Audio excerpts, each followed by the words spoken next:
Hi, this is Twyla, and today I thought I would share with you a journey that has had a lifelong impact on me. This was my life's first and biggest move. We were moving from Kanpur, UP to Shimla, Himachal Pradesh. My parents had served as missionaries for about 12 years, and we were going to start a new journey in Shimla.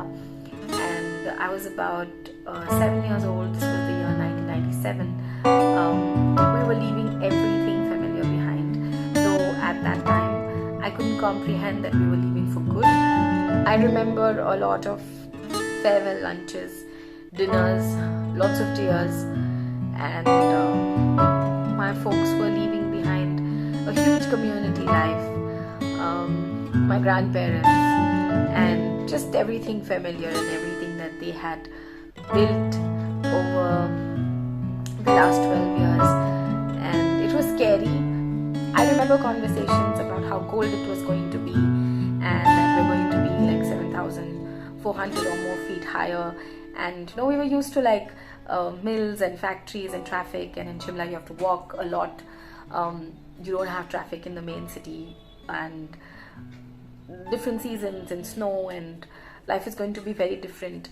And my siblings, who were much older to me, and mom, they of course had been to Shimla years ago, and they had memories, and they kind of had an idea of what a hill station is, while I didn't. And I remember asking questions like, okay, where are we going to live? Which school am I going to go? And my father, in simpler terms, tried to make me understand that this was a journey of faith. God will provide, and none of that made sense to me at that time, and I couldn't understand. And anyway, we reached Shimla. So we finally reached Shimla, and I'm in awe of the mountains and the hills and the valleys and the 103 tunnels. And as you approach Shimla, you start seeing this iconic structure of the CNI Christ Church, and it appears small, and then as you climb higher and higher, you start seeing how huge it is and how beautiful it is, and you can see it from different sides of the city, and it's right in the heart of the city.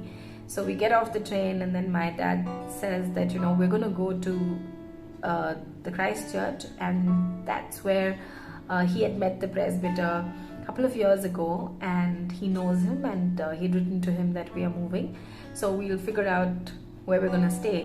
So we arrive at Christ Church, and we meet with the Presbyter, or the priest at that time.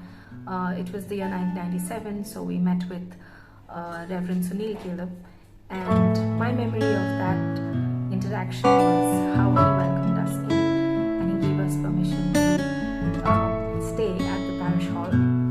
Our journey started with that experience of being welcomed and invited, and him and his family extending that generosity and that hospitality.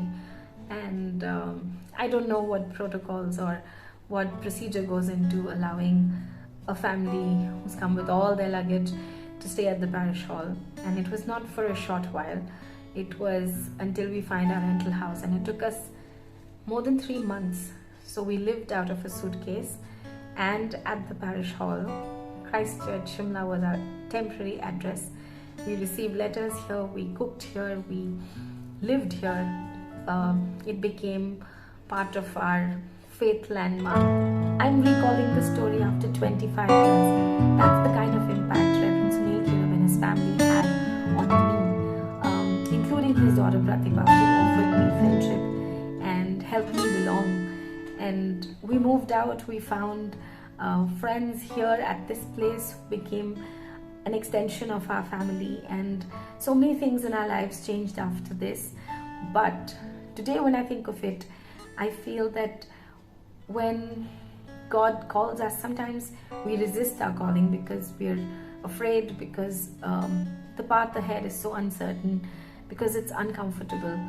But I feel like when God invites you to trust Him, when He asks you to follow, when He asks you to go, and He asks us to try, He will provide a way.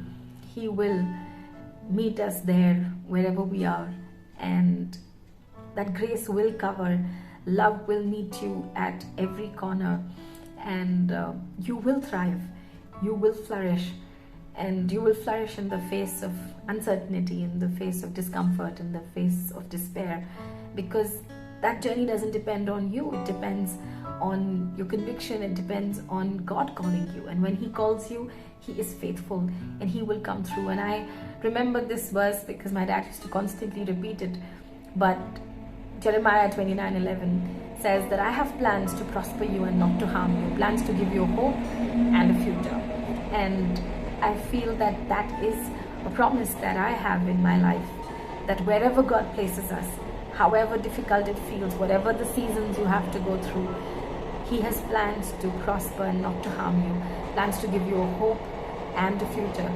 And I hope that this encourages you to take a step of faith, that you know that you don't have to resist your calling. Even if you're afraid, know that you don't have to navigate alone, that true love and unfailing love and grace will meet you wherever you are, and that God will step into your ordinary, and that every experience and every journey that you take, He will be with you, and whatever you go through, you will come out and you will thrive and you will flourish. So thank you for being here. I know we took so many breaks. I actually finished work and got back, and there were lots of trains that went by, but you have stuck around. Thank you for listening. Thank you for being here. Thank you for your time. Bye bye.